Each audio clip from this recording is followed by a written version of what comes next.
वीरपुर गुजरात की धरती पर सुबह की पहली किरण जैसे ही निकलती है, हवा में एक अनूठा सौम्यपन घुल जाता है।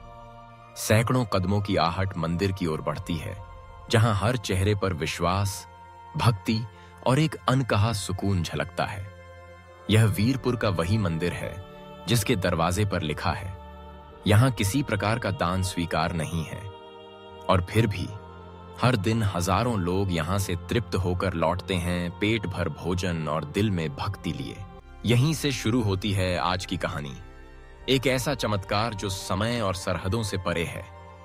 लंदन की सर्द सुबह, एक ऑफिस के कोने में एक गुजराती युवक अपने टेबल पर जलाराम बापा की छोटी सी मूर्ति रखता है।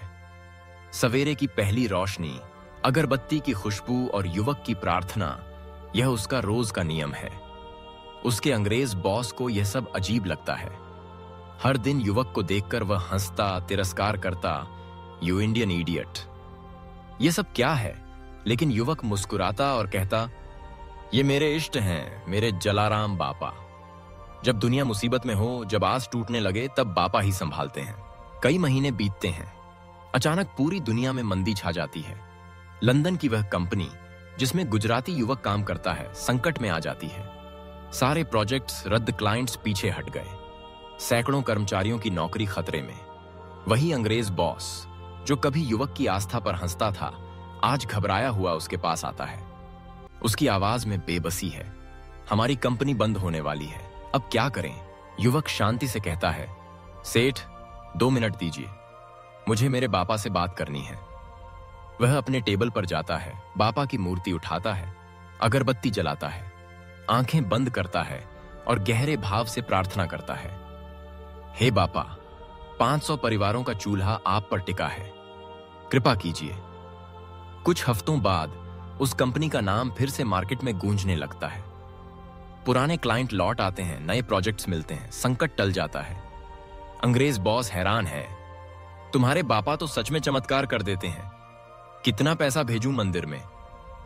युवक विनम्रता से मुस्कुराता है, यहां दान नहीं चलता, बस एक बार वीरपुर जाकर बापा के दर्शन कर लीजिए। समय गुजरता है, कंपनी फिर से अपने पैरों पर खड़ी हो जाती है। बॉस वादा करता है, लेकिन काम की व्यस्तता में दर्शन नहीं कर पाता।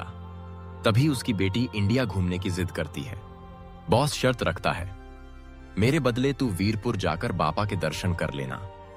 बेटी मान जाती है और भारत के लिए रवाना हो जाती है। लंदन से मुंबई, मुंबई से राजकोट और फिर बस से वीरपुर की ओर। सफर लंबा है, थकान भारी है। बस में झपकी लग जाती है और वह गलती से वेरावल पहुंच जाती है। बस स्टैंड पर अकेली, उलझन में, वह एक स्थानीय युवक से पूछती है, जलाराम मंदिर जाना है। युवक हंसकर कहता है, यहां नहीं, वीरपुर में है। वह लड़की को वीरपुर जाने वाली बस में बैठा देता है। अगली सुबह 5 बजे वीरपुर पहुंचती है। छोटा सा ट्रॉली बैग लिए मंदिर की ओर बढ़ती है। तभी एक अनजान युवक, जो थोड़ा डरावना लगता है, मदद की पेशकश करता है। लड़की थकी हुई है, बैग उसे थमा देती है। तभी अचानक एक वृद्ध व्यक्ति, माथे पर पगड़ी, हाथ में लकड़ी की छड़ी लिए उसका हाथ पकड़ते हैं और ना में सिर हिलाते हैं। लड़की समझ जाती है कि वे उसे उस युवक के साथ जाने से रोक रहे हैं। वह अपना बैग वापस लेती है और वृद्ध के साथ चल पड़ती है। वीरपुर की संकरी गलियों से होते हुए वह वृद्ध उसे मंदिर तक ले जाते हैं। मंदिर के द्वार पर पहुंचकर लड़की श्रीफल, साकर और अगरबत्ती लेकर मूर्ति के सामने खड़ी होती है। सिर झुकाकर अपने पिता का वचन पूरा करती है। तभी उसकी नजर एक ब्लैक एंड व्हाइट फोटो पर जाती है, वही फोटो जो एनसाइन एंड कंपनी ने सालों पहले खींची थी। लड़की पुजारी से पूछती है, मुझे इस बुजुर्ग से मिलना है। पुजारी जवाब देते हैं, वे तो कई साल पहले देवलोक सिधार गए। लड़की हैरान रह जाती है, कल रात तो इन्होंने मेरा हाथ पकड़ा था। उस पल लड़की की आंखों से आंसू बहते हैं। उसे एहसास होता है कि सच्ची श्रद्धा और प्रार्थना के आगे सीमा, समय, देश कुछ मायने नहीं रखते। जलाराम बापा की कृपा अद्भुत है। यह वही मंदिर है जो आज भी किसी से दान नहीं लेता, फिर भी हर दिन हजारों को भोजन कराता है। यहाँ बापा के झोली डांडा एक कांच के कप बोर्ड में रखे हैं, जो आज भी चमत्कारी आशीर्वाद का प्रतीक हैं। वीरपुर की गलियों में हर गुरुवार को श्रद्धालुओं की भीड़ उमड़ पड़ती है। मंदिर में 24 घंटे सदा व्रत चलती है, जहां कोई भूखा नहीं लौटता। हर साल कार्तिक माह की शुक्ल सप्तमी को जलाराम बापा की जयंती होती है, जब लाखों श्रद्धालु वीरपुर आते हैं। खिचड़ी, कढ़ी, गांठियां, बूंदी आदि का प्रसाद मिलता है। मंदिर की अनोखी परंपरा है दान न लेना, केवल श्रद्धा और सेवा से संसार को तृप्त करना। यह परंपरा 9 फरवरी 2000 से चल रही है और आज भी जारी है। बापा की कथा केवल वीरपुर तक सीमित नहीं रही। आज उनके मंदिर भारत ही नहीं, विदेशों में भी हैं। उनकी सेवा और शिक्षाओं से लाखों लोग प्रेरित होते हैं। इस कहानी का संदेश स्पष्ट है, जहां सच्ची सेवा और भक्ति होती है, वहां ईश्वर की व्यवस्था स्वयं चलती है।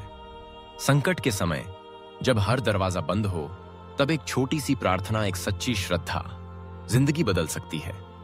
जलाराम बापा की कृपा हर जगह है, चाहे वह वीरपुर की गलियां हों, लंदन के ऑफिस हों या किसी अकेली लड़की की यात्रा। अगर आपकी भी श्रद्धा बापा में है, अगर आप भी सेवा और भक्ति का संदेश फैलाना चाहते हैं, तो इस कहानी को जरूर साझा कीजिए, क्योंकि सच्ची प्रार्थना कभी खाली नहीं जाती। जय जलाराम बापा। आगे भी ऐसी प्रेरक कथाओं के लिए हमारे साथ बने रहें, अपने विश्वास को मजबूत करें और सेवा का संकल्प लें।